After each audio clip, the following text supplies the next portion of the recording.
Good afternoon everyone and welcome to Just Kicking It, and as the title of this video shows, the game this morning, the first game up on the itinerary was England versus of course Panama, and it was all Harry Kane all the way. Now he did score 2 penalties as well as something of a deflected shot to get his 3 goals, but those 3 goals gave him a hat-trick, which means that he is the 3rd ever England player to get a hat-trick at the World Cup. Now England, they needed to come up with a decent win today in order to keep pace with Belgium.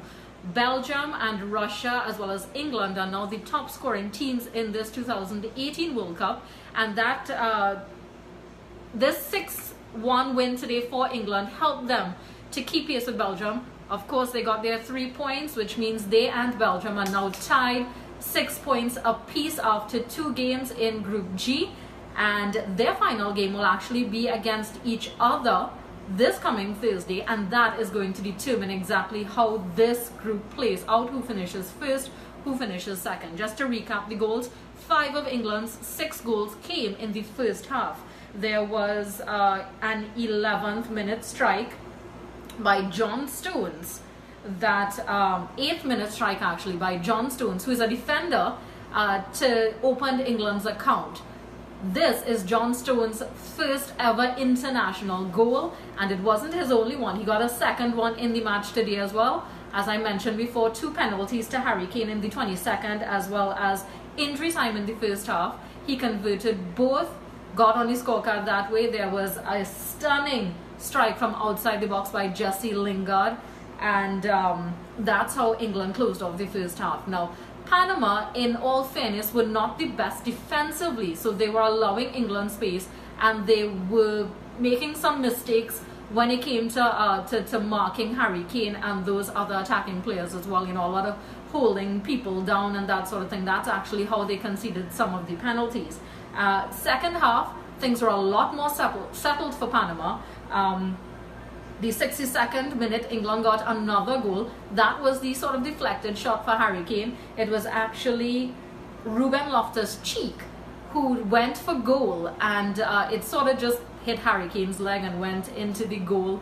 There was a VAR check to see if Harry Kane was offside. The goal was allowed to stand and it was credited to Kane. He came off just after that play actually, so he got the hat-trick by chance just before he ended his play in this particular game. Panama, though, there was some consolation for them. This is their first ever World Cup tournament, and they did register a goal today. One of the oldest players in their squad, 37-year-old Felipe Baloy, he scored their first goal ever in the World Cup. Congratulations to them, and that gave the Panamanian supporters something to cheer about. They were all up, jumping, screaming, celebrating with that goal. So, you know, you get that impression that this meant everything to them, despite the fact that they did go down 6-1 to England. As I mentioned before, this win actually puts England at the top of the group. Now, Belgium and England have both played 2 games. They both have 6 points, sorry. They also are tied on goal difference. They both have 6 in terms of goal difference. Now, when goal difference fails to separate the sides, they go to fair play. England actually has 1 less yellow card than Belgium, which is why they sit at the top of the table now. And if by chance their final game does end in a draw and they are tied across the board, it will go back again to fair play. That match between Belgium and England on Thursday is definitely one to watch. Everything on the line for both of them. They would both, of course, want to finish first in order to improve their chances of going further in the tournament. Group H was also in action today. There was a match, Japan versus Senegal, and of course the match just finished, Poland versus Colombia. Now Japan played hard and they held the ball a lot, but they were actually on the back foot a lot. Colombia was the one dominating the game. Senegal dominated the game. They actually had 15 shots on goal, 7 of which were on target. They enjoyed less of the percentage. So another instance of teams making the most of whatever possession they have. Japan would be happy for the fact that they were able to draw. Senegal would be very disappointed that they failed to take all 3 points. The Senegalese goals came courtesy Sadio Mane. He opened the scoring in the 11th minute. and then there was Musa Wagi. He put Senegal ahead a second time, but each time Senegal managed to go ahead, Japan managed to pull one back. There was Takashi Inui. He drew Japan level the first time, a very beautiful curling shot into the goal. And then Keisuke Honda, less than 10 minutes after he came on as a substitute, he was able to draw them level once again, this match ending 2-2. And the final match in Group H today was Poland versus Colombia. Poland were dominated by the Colombians. The Colombians had 13 shots, 4 on target. Poland 9, 2 on target.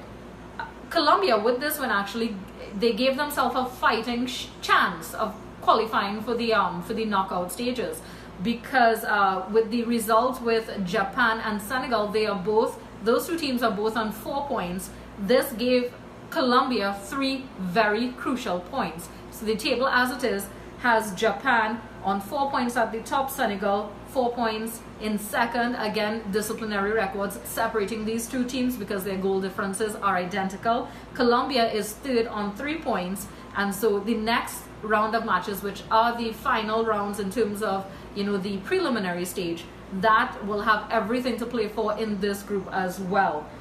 The final match day, these matches mark the end of match day 2 in the World Cup. Match day 3, which is the final match day, begins tomorrow, and this is to let you know what's going on. So the final match day means that all the groups will be, all the teams in a particular group will be in action at the very same time. So tomorrow we have groups A and B in action.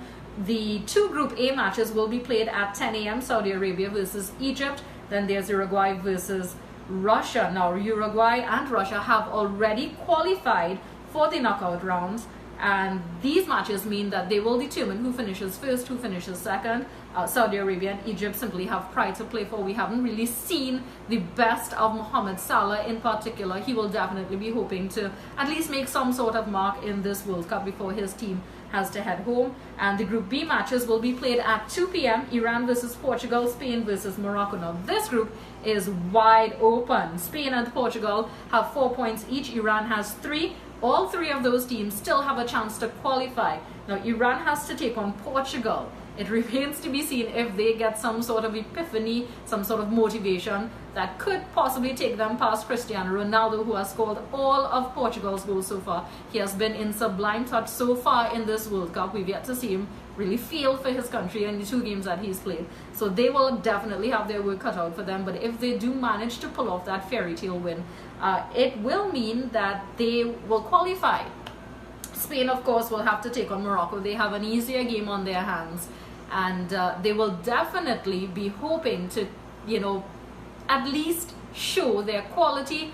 After that draw with Portugal, they would feel the need to, you know, prove certain points. They've been doing fairly well, but they will definitely be hoping to have their performance speak volumes and send messages to the other teams that they are going to meet up if they do qualify for the knockout stages. So that's it for now for Just Kicking It.